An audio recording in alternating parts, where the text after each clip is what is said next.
They like him there, right? All I care about is if Taylor Swift finally gets engaged. That's all I think about. It's the only thing on my mind. The story was dead, and you had to bring it back. Right. No, but she needs to have babies. Oh, God, well.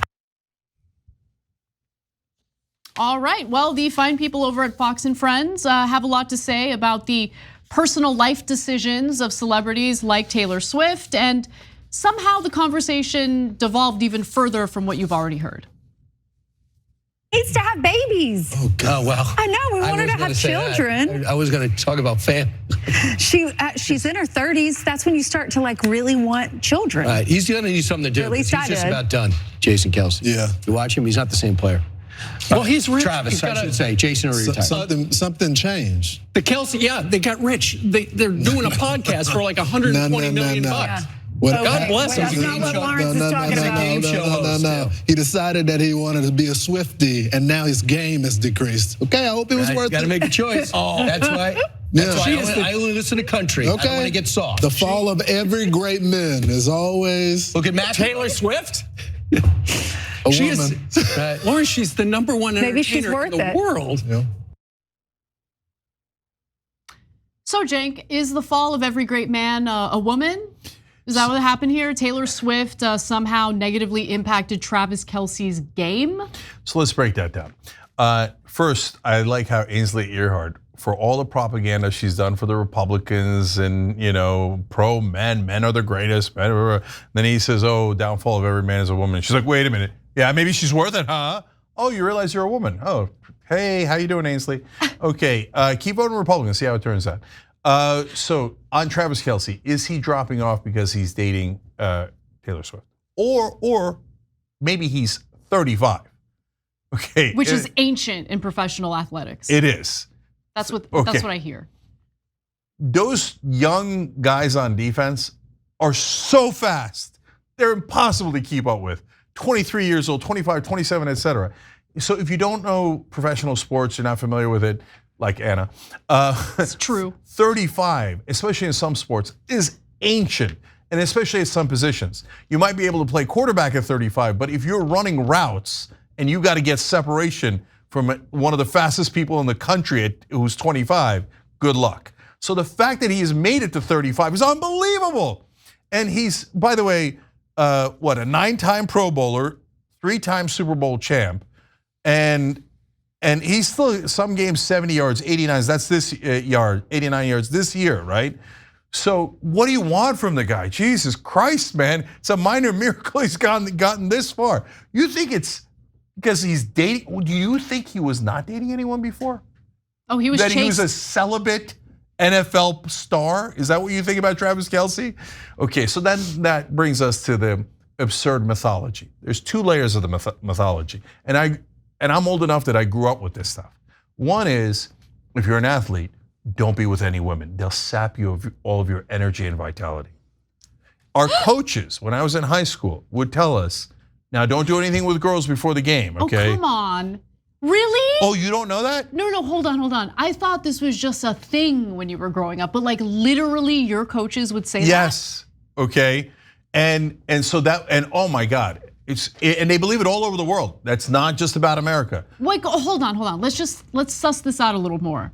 Is the idea that if they engage in a coital affair before the game, they just won't be as energetic? Is that the idea? I suppose, because I remember being 16, 17, 18 going, are you guys serious? We're 17-year-old football players.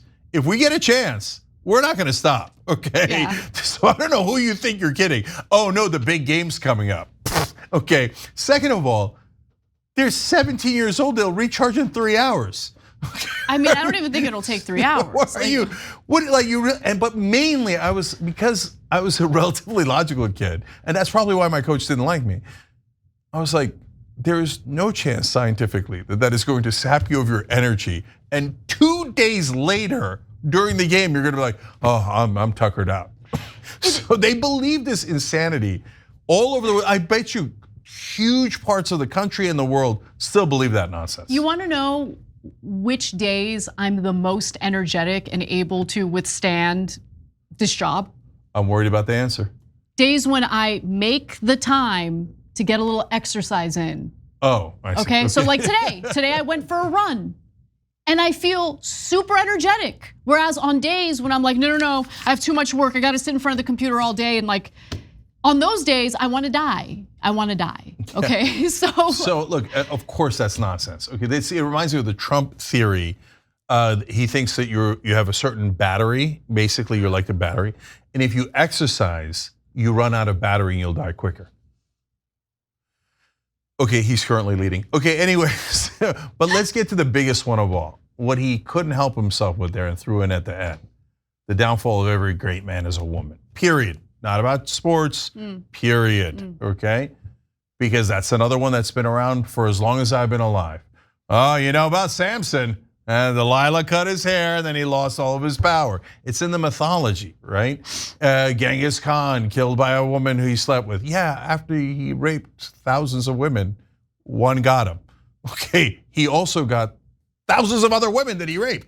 Okay, I get it, historical context, blah, blah, blah. But no, mainly it was the guy who was being the aggressor. This is super obvious. Look, it just depends, okay? If you're in a good, healthy relationship, you build each other up. You build amazing lives together, okay? It depends. You might end up in a super toxic relationship and either the man or the woman destroys you, okay? It depends. Do you know how many stories there have been of women who have had their lives ruined by men? That's exactly what I was gonna say. Does that mean that every man is gonna ruin every woman's life? Hell no, my husband has made my life so much better and vice versa. It depends. This is such a dumb debate and conversation. Come on. Look, guys, we tell you the most obvious things in the world, like, doesn't it depend on what woman and what man, right? And the other side has these ridiculous, simplistic things like, women. And by the way, where does that originally come from? Adam and Eve in the Garden of Eden. And Eve gets Adam to eat the apple and ruins him, okay? Because it's built into the mythology. Remember, men should always be in charge, and if you listen to women, they'll ruin you. Okay, so don't ever listen to women. Now, in reality, as Anna said, I was gonna say the same thing. Have there been men who have ruined women's lives? Only about 1 billion, okay? And by the way, and women ruining men's lives, because you know why? It doesn't have anything to do with the fact that they're a man or a woman. It has to do with the individual. Look, all you have to do is make sure that you know what you're getting yourself into, be smart, have good conversations, because you don't want to end up with someone who's dangerous, okay? That's it. Yeah, so bottom line, no, Travis Kelce's game is not falling off because a dastardly evil woman has influenced him into playing poorer football.